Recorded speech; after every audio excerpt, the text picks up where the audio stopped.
جہاں عاملوں کو رگڑتا ہوں میں استخاروں کو بھی رگڑتا ہوں، جو ناجائز استخارے ہیں. استخارے میں کچھ بھی نہیں نکلتا. اگر کچھ نکل رہا ہے تو آپ کا اپنا دماغی تخیل ہے، وہ خامخواہ کی پریشانی ہے جو خواب میں بن کے آ جاتی ہیں سامنے. استخارے کا مفہوم وہ نہیں ہے جو آج جہلا میں رائج ہو چکا ہے. استخارہ دعا ہے، اللہ بہتر ہے تو مقدر کرا دے، بہتر نہیں ہے تو ہٹا دے، بس.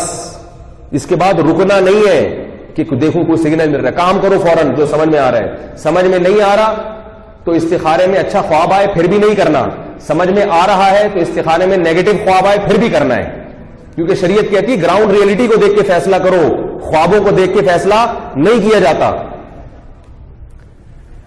کیسے سمجھا یار؟ اس پہ تو آرمی بلانی پڑے گی. یہ جہاں استخارے کا موضوع آتا ہے تو مولوی میرے پیچھے پڑ جاتے ہیں، کیوں استخارے؟ ایک صاحب سے میں نے سمجھایا، میں نے کہا تیرے خواب بھی تو ایک اللہ کی طرف سے بشارت ہے.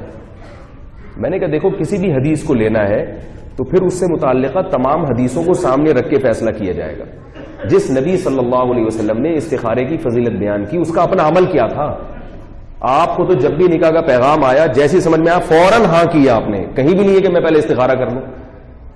ممکن ہے آپ کہیں آپ کا تو ڈائریکٹ اللہ سے رابطہ تھا، تو صحابہ میں بھی ہمیں ایسا نہیں ملتا. اور نبی کی ارشاد کیا ملتا ہے؟ اذا خطب الیکم من ترضون دینہ وخلقہ فزوجوہ. فرمایا جب کوئی اچھا رشتہ آئے تو ہاں کر دو.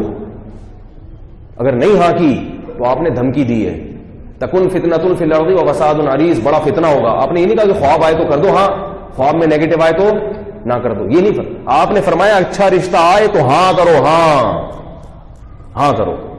ابھی کہیں کیا ہوا کہ میں کسی کے رشتے نہیں کراتا کہ میرے پاس رش لگ جائے. کچھ اپنے جاننے والے تھے تو ان کی کہیں رشتے کی بات چل رہی تھی تو مجھے بھی لے گئے وہ. تو وہ لڑکی والوں نے ہاں کر دی، بھائی لڑکا فٹ فاٹ ماشاء اللہ. بعد میں لڑکے کو فون کر کے پوچھا تم اپنی امی کا نام بتاؤ گے؟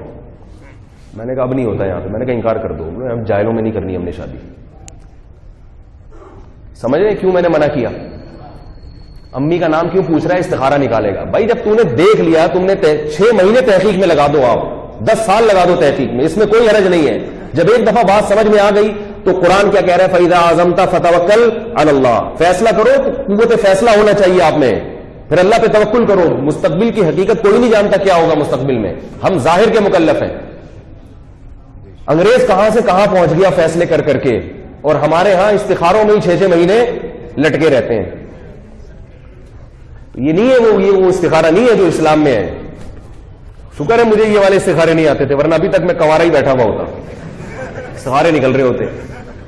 کر لو بھائی، اگر گراؤنڈ ریئلٹی کو سامنے رکھ کر فیصلہ کرو، لوگوں سے مشورہ کرو، فیصلہ کر کے کام کر دیا، مثبت نتیجہ آیا بہت اچھا، نیگیٹو آیا تقدیر ہے بھائی، کوئی بات نہیں. سارے کام دنیا میں کسی کے بھی صحیح نہیں ہوتے. ہمارے نبی نے کیا کیا؟ مشورہ کیا صحابہ سے. غزوہ احد میں مدینہ کے اندر رہ کے لڑنا ہے، مدینہ کے باہر جا کے لڑنا ہے. مشورے میں طے ہوا، فیصلہ ہوا مدینہ سے باہر جا کے لڑنا ہے، جو کہ غلط فیصلہ ہوا تھا. نقصان ہوا، 70 صحابہ شہید ہو گئے. بھائی یہ کیا ہو گیا؟ صحابہ کو خیال آیا یار ہم نے نبی کا اپنا ذاتی رائے یہ تھی کہ مدینہ کے اندر رہ کے لڑتے ہیں. بہت سارے صحابہ کو خیال ہے یہ تو غلط ہو گیا. تو اللہ نے کیا نبی سے فرمایا کہ صحابہ کو ڈانٹیے نہیں، فرمایا کہ شاورہم فی الامر، آئندہ بھی مشورہ لیں. فَإِذَا عَزَمْتَ فَتَوَكَّلْ عَلَى اللَّهِ. مشورے کے بعد جب ایک رائے قائم ہو اللہ پہ توکل کریں. نفع فائدہ اور نقصان کس کے ہاتھ میں ہے؟ اللہ کے ہاتھ میں. روتے تھوڑی رہیں گے ہائے یہ تو اس نے بولا تھا، اس نے. ہمارے یہاں کیا ہوتا ہے؟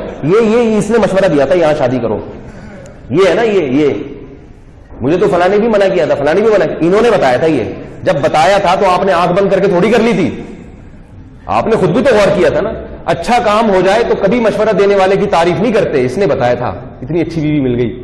اور اگر خراب ملے تو اس نے مروایا میرے کو. قرآن کیا کہہ رہا ہے؟ جب فیصلہ کرو تو کیا کرو؟ فتوکل علی اللہ. بس یہ جو مقدر میں تھا ہو گیا بھائی. سارے کام دنیا میں کسی کے بھی صحیح نہیں ہو سکتے، اور اگر ناقابل برداشت ہو گیا معاملہ تو اللہ نے پھر علیحدگی کا راستہ بھی رکھا ہے.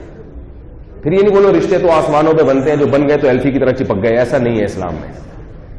اسلام میں محبت سے رہو، نہیں رہ سکتے تو محبت سے. اس کو بھی لوگ بہت برا سمجھتے ہیں. علیحدگی بھی محبت سے ہونی چاہیے. ہم خود بعض دفعہ کرنا نہیں ہے یہ کام، آپ نے جا کے کہیں علیحدگیاں شروع کر دیں. بہت زیادہ آپس میں ایک دوسرے کو گلا گھونٹ رہے ہیں، ناخن سے نوچ رہے ہیں، دوسرے کو بندوقیں نکل رہی ہیں. ایسی صورت میں شریعت نے کیا کہا؟ بھائی محبت سے علیحدگی اختیار کرو. تو اس میں لوگ کیا کہتے ہیں؟ نہیں بھائی جو ہو گیا نہیں ہو گیا، نہیں ایسا نہیں ہے.